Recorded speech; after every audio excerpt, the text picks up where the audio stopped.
ମଧୁର ସନ୍ତାନ charity begins at home. ହଁ ଏକଦମ।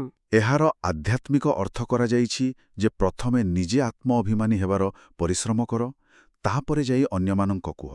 ଠିକ୍। ତେବେ ଚାଲନ୍ତୁ ଏହାର ଗଭୀରତାକୁ ଯିବା। ମୁରଲୀ ଆରମ୍ଭରୁ ହିଁ ଗୋଟେ ବହୁତ ଶକ୍ତିଶାଳୀ ବାକ୍ୟ ଅଛି। ଆତ୍ମା ବୁଝି ଆତ୍ମାକୁ ଜ୍ଞାନ ଦେଲେ ଜ୍ଞାନ ତରବାରୀରେ ଶକ୍ତି ଆସିଯିବ। ଏହାର ପ୍ରକୃତ ଅର୍ଥ କ'ଣ? ଦେଖନ୍ତୁ, ଏଇଟା ହିଁ ପୁରା ମୁରଲୀର ମୂଳଦୁଆ। ଏହା କେବଳ ବାହାରର କଥା କହିବା ବିଷୟରେ ନୁହେଁ, ଏହା ହେଉଛି ପ୍ରାମାଣିକତା ବିଷୟରେ। ପ୍ରାମାଣିକତା? ହଁ। ଯେତେବେଳେ ମୁରଲୀରେ ଜହର ଶବ୍ଦ ବ୍ୟବହାର ହୁଏ, ତାର ଅର୍ଥ ହେଉଛି ସେହି ଶକ୍ତି, ସେହି ସାର, ସେହି ସତ୍ୟତା। ଯେପର୍ଯ୍ୟନ୍ତ ଆମେ ନିଜେ ସେହି ଜ୍ଞାନକୁ ଜୀବନରେ ଧାରଣ କରିନେବା, ନିଜକୁ ଆତ୍ମା ସ୍ୱରୂପରେ ଅନୁଭବ କରିନେବା, ସେ ପର୍ଯ୍ୟନ୍ତ ଆମ କଥାରେ ସେହି ଶକ୍ତି ଆସିବନି। ସେଇଟା ଗୋଟେ ଖାଲି ପାତ୍ର ପରି ହେଇଯିବ। ଆଚ୍ଛା। କିନ୍ତୁ ଯେତେବେଳେ ଆମର ନିଜ ଅନୁଭବ ଆଉ ଆଚରଣ ଆମ କଥା ସହିତ ମିଶିଯାଏ, ସେତେବେଳେ ସାଧାରଣ ଶବ୍ଦ ବି ଜ୍ଞାନ ତରବାରୀ ପରି ଶକ୍ତିଶାଳୀ ହୋଇଯାଏ। ବୁଝିଲି। ଅର୍ଥାତ୍ ଏହା ହେଉଛି ୱାକ୍ ଦ ଟକ୍, ବା ଯାହା କହୁଛ ତାହା କରି ଦେଖାଇବା। ଆମର ନିଜର ଅଭ୍ୟାସ ହିଁ ଆମ କଥାକୁ ଶକ୍ତି ଦିଏ। ଏକଦମ ଠିକ୍। ଏଇଟା ବହୁତ ରୋଚକ।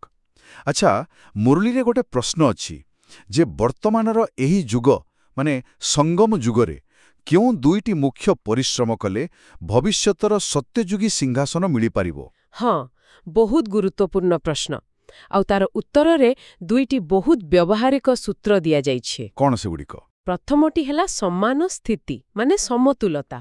ସମାନ ସ୍ଥିତି? ହଁ। ଦୁଃଖ ସୁଖ, ନିନ୍ଦା ସ୍ତୁତି, ମାନ ଅପମାନ, ଏସବୁ ଦ୍ୱନ୍ଦ୍ୱରେ ନିଜର ମନର ସ୍ଥିତିକୁ ସ୍ଥିର ରଖିବା। ମୁରଲୀରେ ବହୁତ ସୁନ୍ଦର ଭାବରେ କୁହାଯାଇଛି, ମୁଖର ତାଳି ବଜାଅ ନାହିଁ। ହଁ, ଗୋଟିଏ ହାତରେ ତ ତାଳି ବାଜେନି। ଠିକ୍ ସେଇଆ। ଯଦି ଜଣେ କ୍ରୋଧ କରୁଛି ବା ଓଲଟା ସିଧା କହୁଛି, ଆଉ ଆମେ ଯଦି ଚୁପ୍ ରହିଗଲେ, ତେବେ ସେ ବିବାଦ ଆଗକୁ ବଢ଼ିପାରିବା ନାହିଁ।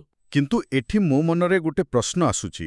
କେହି କହିପାରନ୍ତି ଯେ ସବୁବେଳେ ଚୁପ୍ ରହିବାଟା ଦୁର୍ବଳତାର ସଂକେତ ହୋଇପାରେ। ନା, ଏଇଟା ଗୋଟେ ବହୁତ ଭଲ ପ୍ରଶ୍ନ। ଏଠି ଚୁପ୍ ରହିବାର ଅର୍ଥ ଦୁର୍ବଳ ହେବା ନୁହେଁ। ଆଚ୍ଛା। ଏହାର ଅର୍ଥ ହେଉଛି ନିଜର ଆଭ୍ୟନ୍ତରୀଣ ଶାନ୍ତିକୁ ବାହାରର ପରିସ୍ଥିତିର ଦାସ ହେବାକୁ ନ ଦେବା। ଏହା ତ ପ୍ରକୃତ ଶକ୍ତିର ସ୍ଥିତି। ହଁ, ବୁଝିଲି। ଝଡ଼ ଭିତରେ ଯେମିତି ଝଡ଼ର ଆଖି ଶାନ୍ତ ଥାଏ, ଠିକ୍ ସେମିତି ପ୍ରତିକ୍ରିୟା ନ ଦେଖାଇଲେ ସେ ନକାରାତ୍ମକ ଶକ୍ତିକୁ ଆମେ ଆପଣ ଶୁଣୁଛନ୍ତି ରେଡିଓ ତୋଷାଳୀ, ଆମ ମାଟିର ସ୍ୱର।